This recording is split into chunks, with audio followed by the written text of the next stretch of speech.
भारत समेत दुनिया के देशों पर ट्रंप टैरिफ की चुनौतियों के बीच ब्रिक्स देशों का तालमेल बढ़ गया है।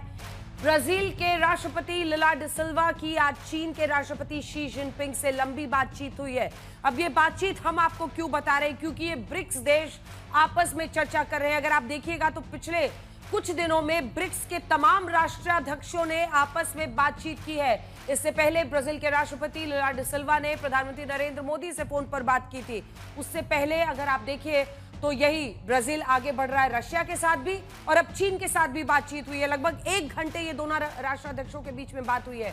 ब्रिक्स देशों के नेता टैरिफ मनमानी के बाद से एक दूसरे के संपर्क में हैं।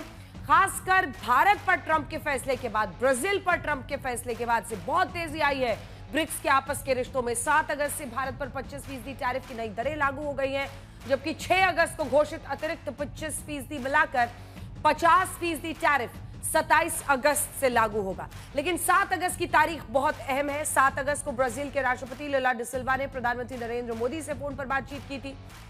उसके बाद से देखिए 7 अगस्त को ही दक्षिण अफ्रीका के राष्ट्रपति सिरिल रामाफोसा की रूस के राष्ट्रपति, रशिया के राष्ट्रपति व्लादिमीर पुतिन से बात हुई।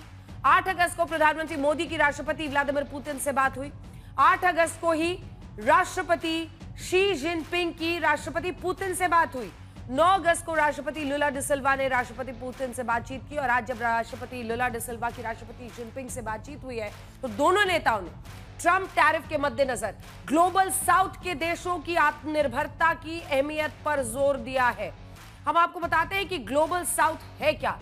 देखिए, ये वो तमाम देश हैं जो आप देख रहे हैं दक्षिणी हिस्से में पड़ते हैं पूरे विश्व के, जिनमें आप साउथ अमेरिका हो, अफ्रीका हो, एशिया हो, ये सारे देश उसमें आते हैं। ग्लोबल साउथ एक बेहद अहम है। North America, south America, Europe, Asia, Africa, Australia की एक ग्लोबल साउथ की अर्थव्यवस्था ही असल मायने में दुनिया का ग्रोथ इंजन है। लेकिन ट्रंप का टैरिफ ग्लोबल साउथ को टारगेट कर रहा है। लेकिन हैरानी की बात यह है कि कर्ज लेकर जी रहा इसी ग्लोबल साउथ का देश पाकिस्तान अपने आतंकवाद को छिपाने के लिए ट्रंप के टैरिफ के साथ खड़ा है।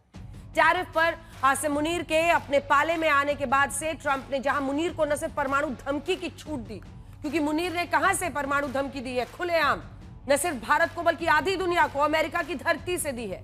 वहीं बलूचिस्तान के तेल पर ट्रंप की नजर लगातार है। इसीलिए आज हल्ला बोल का सवाल है कि क्या ब्रिक्स का मजबूत जोड़ ट्रंप मुनीर के गठजोड़ का तोड़ है। पहले ये रिपोर्ट देखिए, फिर चर्चा की शुरुआत करेंगे। गौरव भाटिया बीजेपी से होंगे, अभय दुबे कांग्रेस पार्टी से, आशुतोष हमारे साथ राजनीतिक विश्लेषक के तौर पर, और संगीत रागी राजनीतिक विश्लेषक के तौर पर जुड़ेंगे, और वारिस पठान पक्ष रखेंगे।